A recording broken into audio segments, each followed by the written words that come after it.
All right.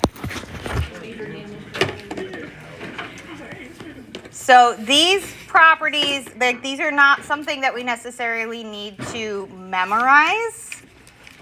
These are, it's really talking about that domain and range of inverses that we were working with on Friday. Meaning if we have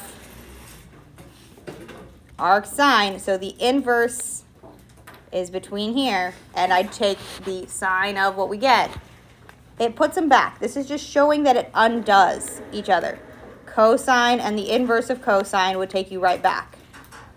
If I did inverse cosine of cosine, it would take me right back to what we started with. So it's just pointing out that they undo each other as long as we are within that domain and range. Okay, so that's what we're looking at here. Because a lot of the problems in the homework for this section have them stacked. And I'm going to show you what that looks like in a second, but I know I got a whole bunch of people speed writing right now.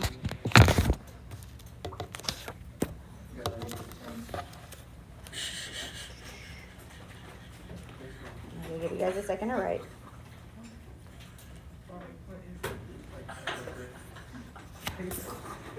What's up, Giggles?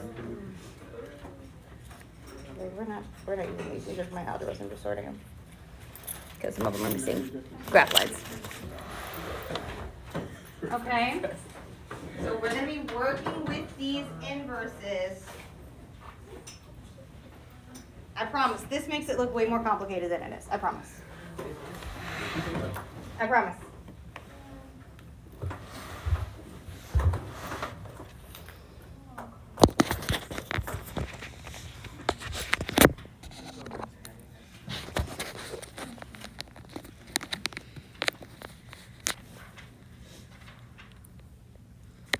So when we're looking at these inverses, I think a thing that helps us is to remember that the inverse gives us an angle.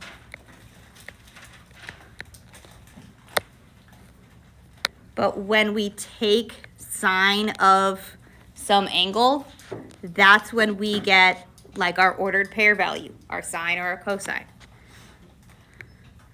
This gives us one of our ordered pair values.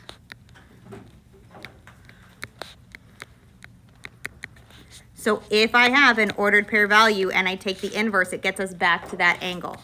When we take our inverse and we get an angle, if I take sine of that angle, it puts us back at that ordered pair value.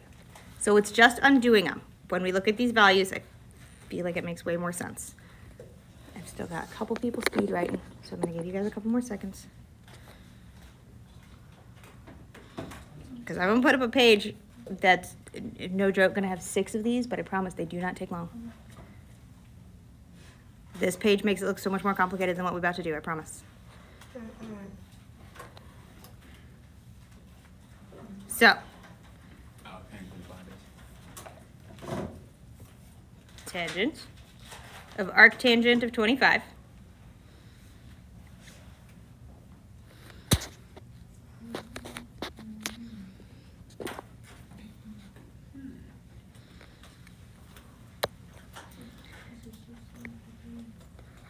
So when we're looking at things like this, where we have tangent of arctangent of 25, what we're looking at is, could I take the inverse of tangent of 25?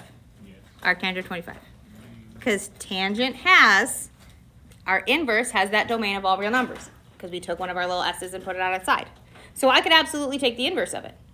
And if you want to, you can do that in the calculator. It's going to be kind of gross, kind of decimally.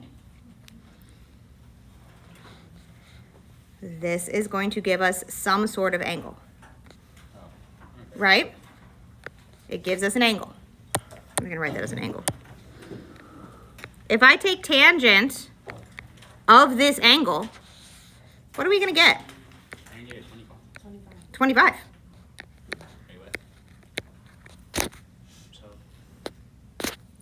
Because we've gone backwards to try and find the value here. If we inverse the answer we had here, it gets us back to the angle, but if I find the tangent of that same angle, it puts us right back where we started. They undo each other. So the only thing we're looking at, some of these, they get a little bit weird on them, but not too bad. So if we look at the one on the right where we've got arcsine of sine of 3 pi over 8, can we take the sine of 3 pi over 8? I was going to say, can we find the value? It might not be a unit circle value, but can we find the value? Yes. If I was to take the inverse of this value, where would we wind back up?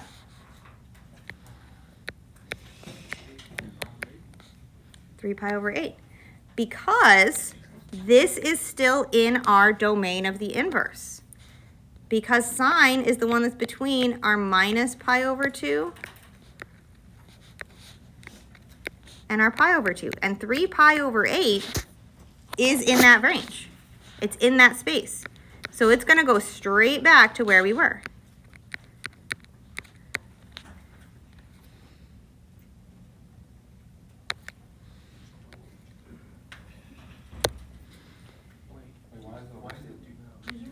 I did mean over 8. It's because I wrote all those over 2s for our domain up there. Excuse me. It's over 8. It's over 8. It's over 8. It's over 8. It's over 8. It's over 8. Puts it right back. So could we take the arcsine of negative 0.2? Could we get a value for that? For our inside piece. Yeah.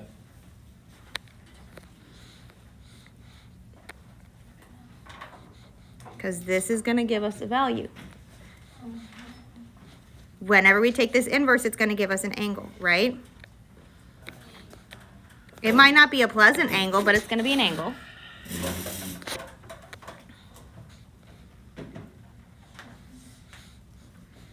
When we're thinking of inverse sine, if we think through those properties we were just writing down, remember that we need to be between -1 and +1, right? Oh, that's not our x, that's our x. Oh, my pen's freaking out on me. That's our x. So could I take the sine of whatever we get back from that? Yes. So what are we going to wind up with as our answer? Negative 0.2.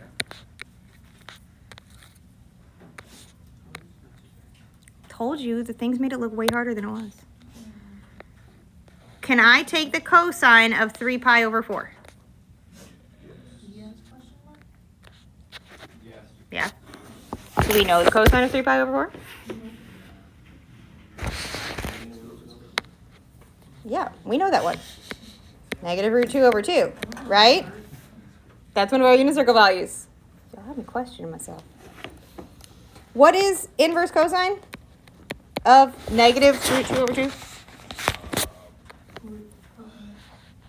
What angle has a cosine of root 2 over 2?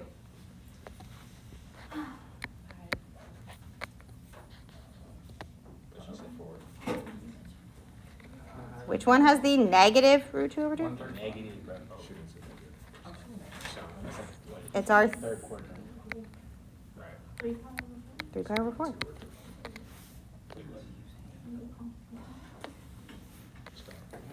Remember, for cosine, we look at the top half for our inverses. So we wanted to know which value in our top half of the unit circle has a cosine of negative root 2 over 2. It's our 3 pi over 4.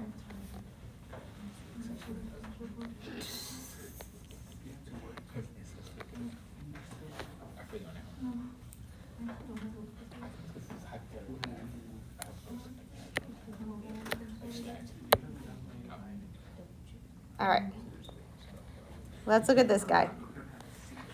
If we look at tangent of negative pi over 2. Can we do tangent of negative pi over 2? Yes. Wait. Why not? It's not in the, It's not unit circle. It's not in the range. like in the, Mm-hmm. Right, I know. Because what would we get if I tried to do tangent of negative pi over 2? Domain error, because that would be our sine over cosine, because that's regular tangent, not inverse tangent. So 1 over 0. This guy is undefined. Because that's just tangent. Tangent we can do. That's sine over cosine. Minus pi over 2 is the same thing as pi over 2. So our sine is 1, our cosine is 0. Actually, sorry, our sine is negative 1. So can I take the inverse of it? No, because I have something undefined. If we have something undefined, we can't do it. No solution.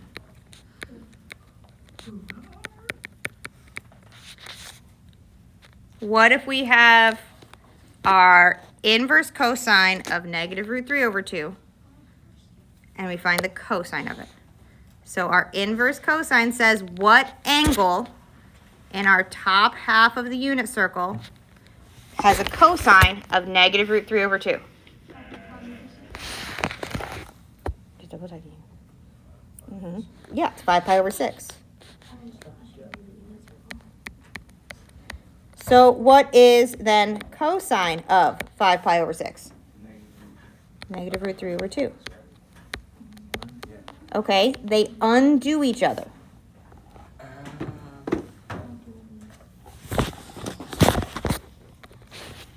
So when we have them stacked with each other, they very much makes it very, very clear that they undo each other. So when they're stacked with themselves, they're pretty much just canceling out. Sometimes they're going to give us mixed match. So something like this.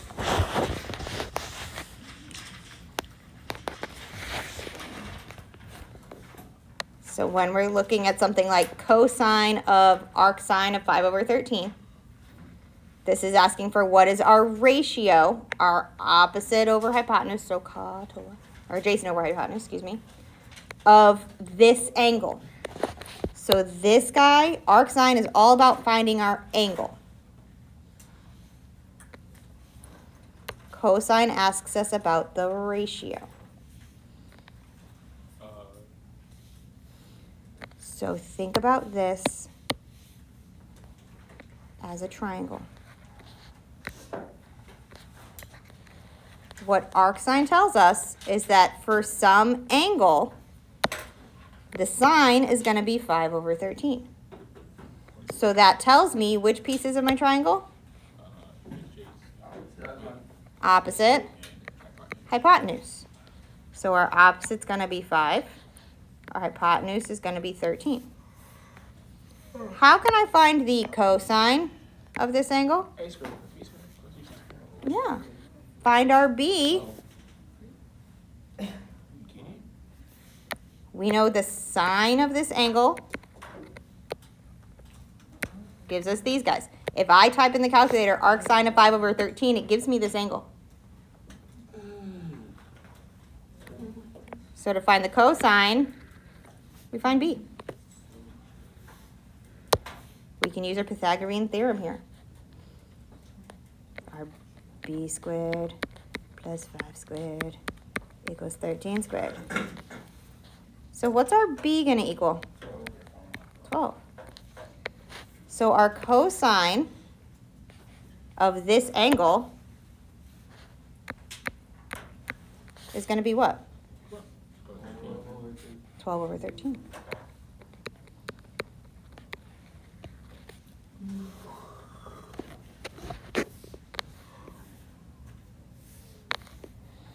We're looking for the ratio based off of this angle.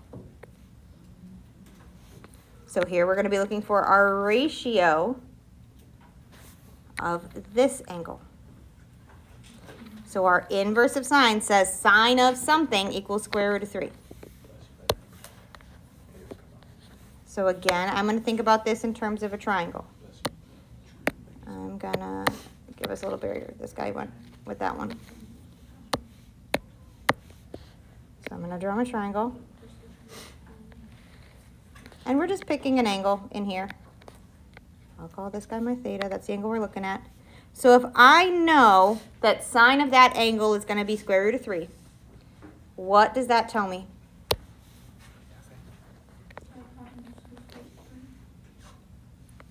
Our opposite is going to be root 3. What's our hypotenuse? 1. So how can we find the other side?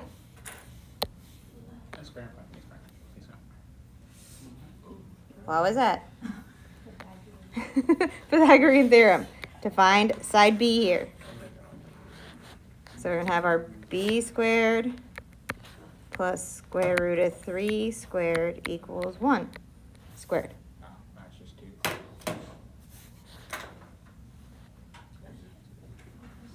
What's happening?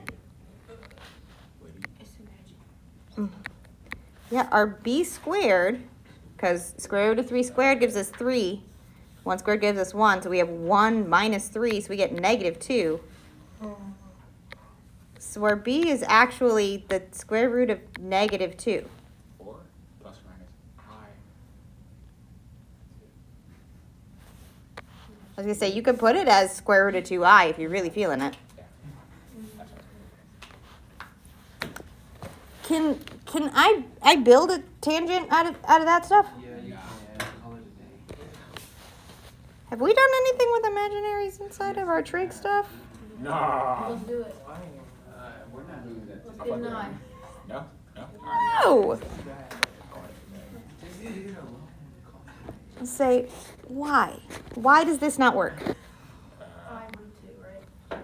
Our inverse has what available as its domain? We go from negative 1 to 1, right? What's the square root of 3? Not. Is it bigger than 1? Yeah. Yes, ma'am. So is it in our domain? No. No. So undefined. Undefined. This is not in our domain. It's like 1 point. You know that way. So if we stop and look at our domain, we can see that here, or we can go, hey, wait a second, that doesn't work. I got an imaginary thing, and gross. The logic works with math. We're not going to do stuff with eyes in there. Too gross. Too gross. Okay, we're gonna practice a couple more of these because they're a little awkward. So now these are going the, bless you, other direction. So this is asking us for the angle.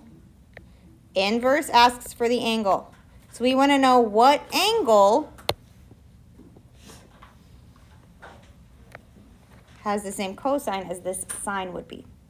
So what is sine of 4 pi over 3? Do we know that? So sine of 4 pi over 3 is? Negative. Ooh, I heard 2 different values. No, square root. Negative root 3 over 2. Doesn't this like That's one of our unit circle values. Sine of 4 pi over 3. anyway? Just like double triple goodness because y'all threw me off. Yeah. So we want to know what angle has that as a cosine. So remember, when we're looking for inverse cosine, we're looking at our top half of the circle. 7 pi over 6. What angle, buddy? 7 pi over 6. That would be that is an angle. 7 pi over 6. Is that on the top half of the circle? We need top half of the circle. 5 pi over 6. Why is it only on the top? Because the inverse of cosine, we're only looking at the top half. Tangent, we look at right half. So cosine looks at the top half like this. Sine and tangent look at the right half like this. I'm going to do a lot of detail on that on Friday. So this one, 5 pi over 6 is our answer. Trying to, bro. So start from our inside and go out. So this one, arc sine, that's asking, so what is the angle? What angle has a sine of -3 over 4? Is that a unit circle value? Nah. If it is not a unit circle value, we are going to make a triangle. I know, we love triangles so much. If it is not a unit circle value, make yourself a triangle.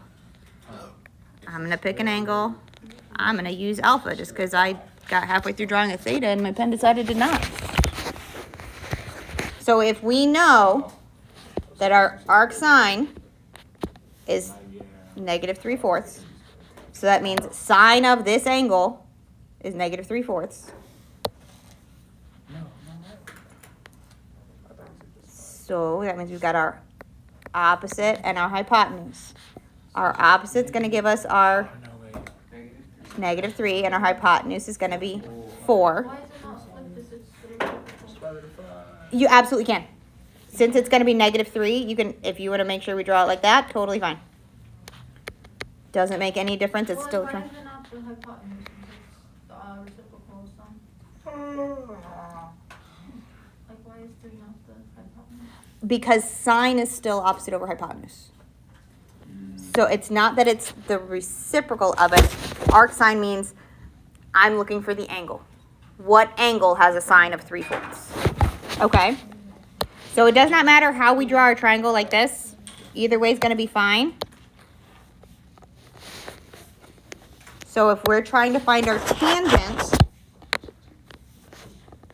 we still need to know that other side. We don't necessarily need to know the full cosine, but we do need to have our opposite over adjacent. So we got to figure out this other side. We need the ratio of this angle. Square root of 5. Root 7? Square root of 5. Root 7. Root 7. Here are a couple of different ones. Square root of 5. Root 7. I still go square root of 5. So we've got our -3 squared Right. 9. plus b squared 16. equals 4 squared. So we are 9 plus b squared equals 16. What's 16 minus 9? 5. Square root of 5, bro. What's 16 minus 9? 7.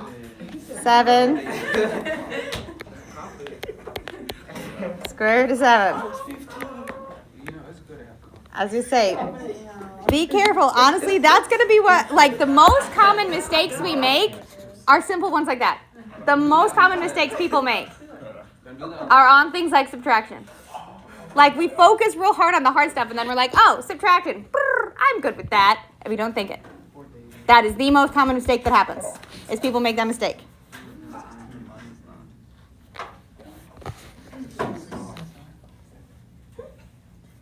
Yeah. Think about what's 9 plus 5. Yeah. You know. There we go. There we go. All right, so what's our tangent going to be? Wow, okay.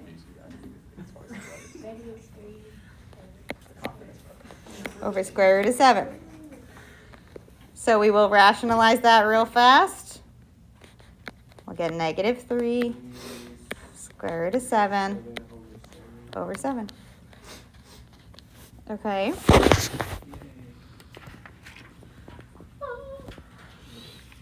That it? This is the tangent. That's what we were finding. Because we were finding, let me move that just a smidge. Group. Because what this was is we found tangent of that angle, alpha. So this is giving us the angle.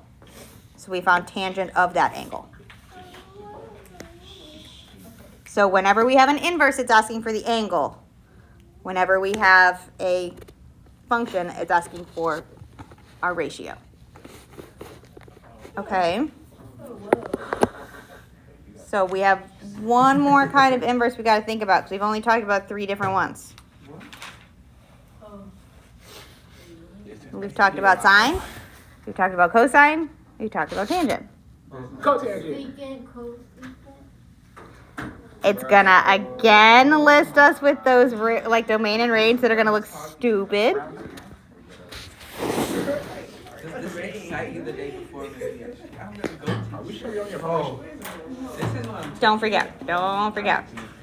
This is why I'm It's literally just the opposite of the other things we did.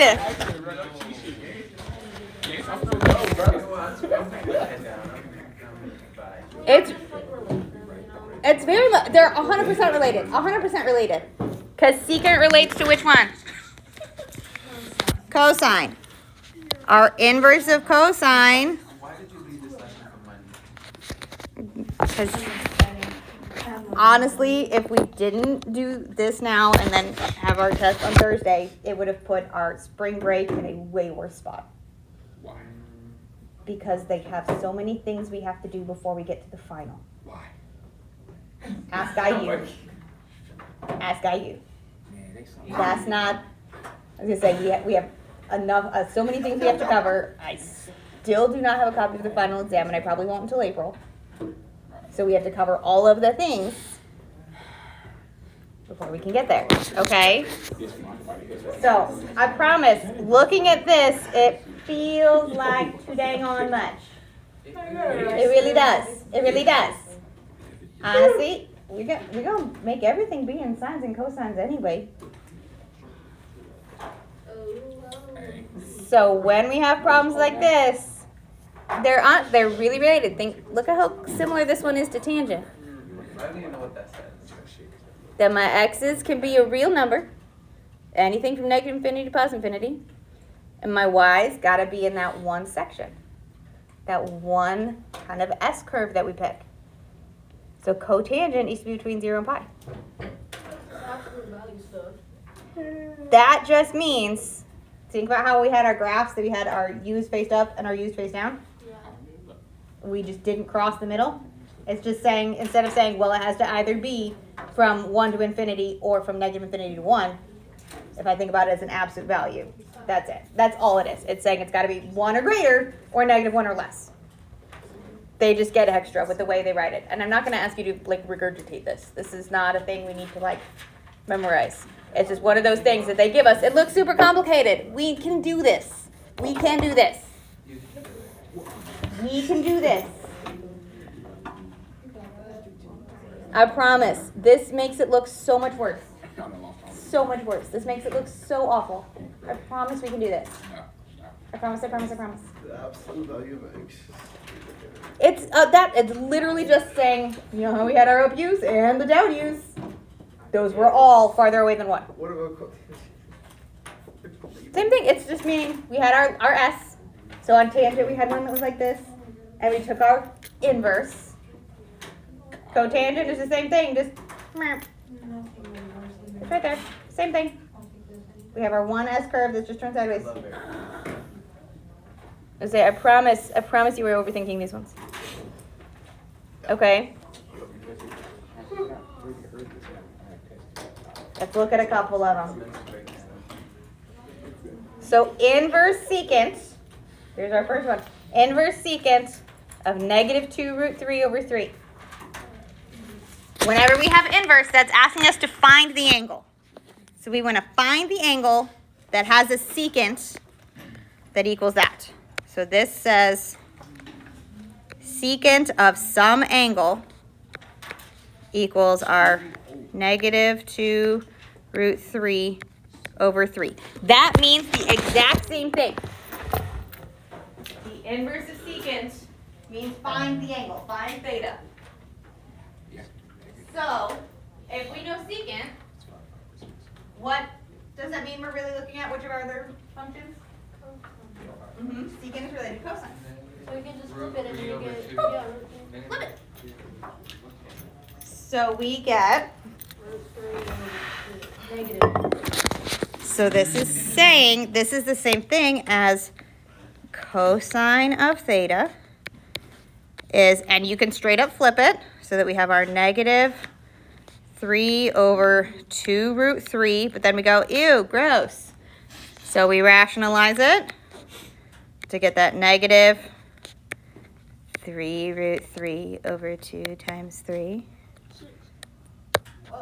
Wait. Before, don't times 6ing because that 3 and that 3 cancel. Negative root 3 over 2.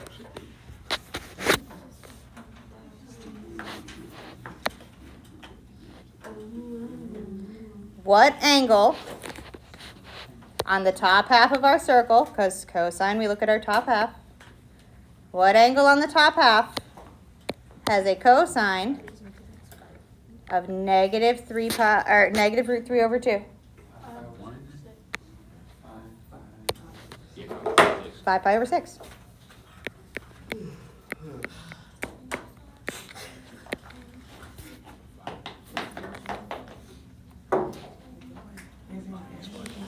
Okay. Cosecant. So when we're given cosecant, again, inverse here, we're being asked for the angle. So we said, what this says is cosecant of some angle, I'm going to call it alpha, is our 2 root 3 over 3. So cosecant relates to which one? Sine. So what this tells me is that we know that sine of alpha is, it's the same kind of rationalization we did on the left one. So this is going to become our root 3 over 2. So sine, we look at our right-hand side. So which angle on the right-hand side of our unit circle has a sine of square root of 3 over 2? Pi over 3. So our angle that we're looking for here is pi over 3. Once we get the hang of it, they're really not awful. These two. Why is it square root of 3 over 2? The same reason we rationalized over here. So when we flip this one, it would be exactly the same. We'd have our 3 over root 3. So we have to rationalize again. Those 3's cancel out, and we get that guy. Okay, thank Yeah, yeah. That's why I wrote it out on the left one, because I'm like, that's going to be the one that happens the most frequently that we see.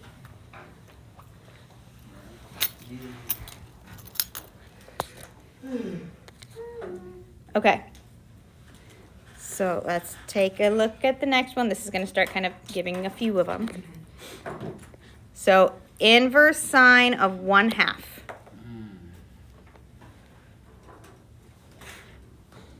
What angle has a sine of 1/2? Pi over 6. So you don't have to write the whole thing out. If it helps you to do so, you absolutely can. But all we need is that bit. That's what we're looking at here. If it helps, you can absolutely write out our sine of some angle equals 1/2 and think it through that way. But that's 100% what we're trying to do here. So our next one, our inverse cosine, whenever we have inverse, that's asking us what is the angle?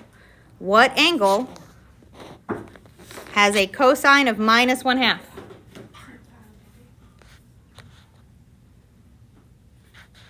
The 2 pi over 3.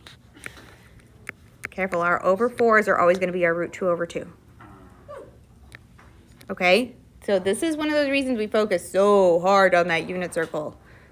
Like, no kidding, it comes up repeatedly.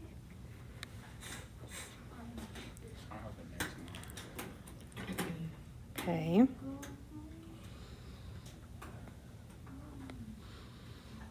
Questions on these 4? We're going to do a couple more. Now that we're starting to get the hang of them. Now that we're starting to kind of get the hang of these.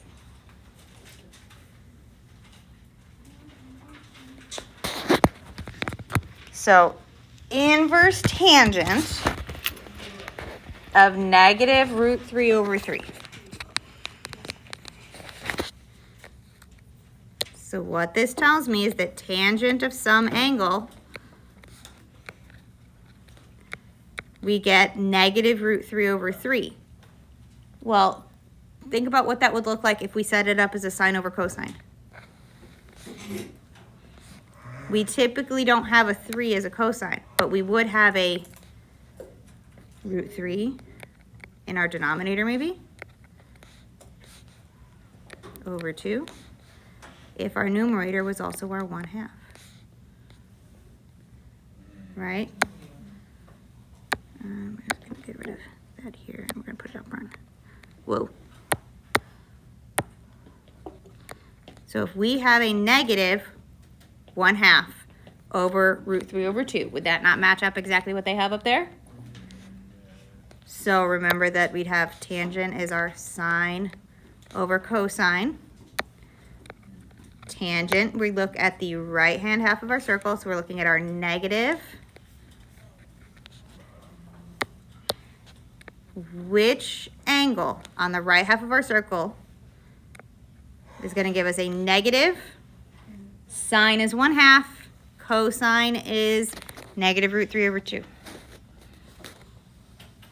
Cosine is root 3 over 2, sine is negative 1/2.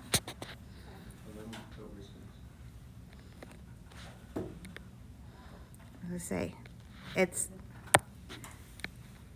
the values would give us pi over 6, right? Our 1/2 and our root 3 over 2. But watch out for this minus, because we need to be down here, quadrant 4, right? So our inverse is going to be negative pi over 6. Because we need to stay between our minus pi over 2 and our pi over 2. Because we want to have 0 in the middle there.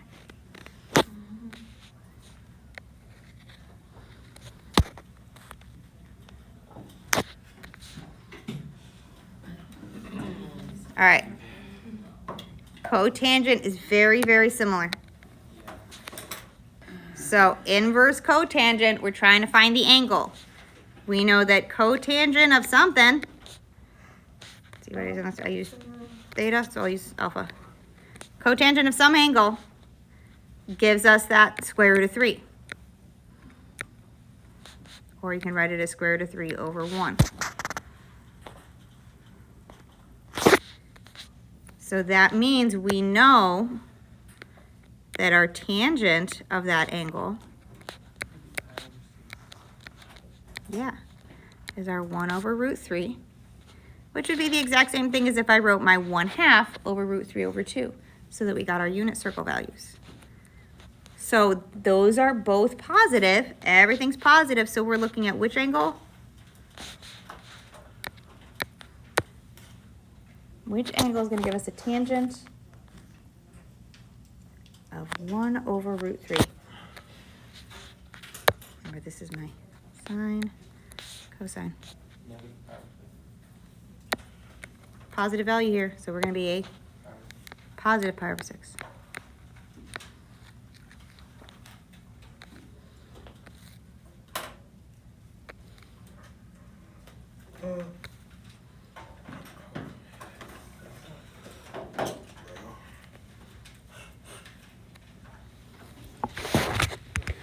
Okay. How about we'll do those 2 tomorrow. We'll do a couple more tomorrow on the Teams call, and then that'll be it. Okay. So tomorrow's evening. I've got it. I'm right handed to you. Okay. So we are e-learning tomorrow. We do have a scheduled Teams call. We'll do a couple more of those. Like it's just gonna keep working on the inverses. We've got a chapter test coming up, so I've got for you guys the chapter review. I was gonna say that is nuts. We're gonna boop. No, it's like. That's not true. We have a scheduled call for tomorrow. We're gonna do some more inverse stuff. I want you to work that because I don't want to have to speak on it right now. So we are gonna have our Teams call.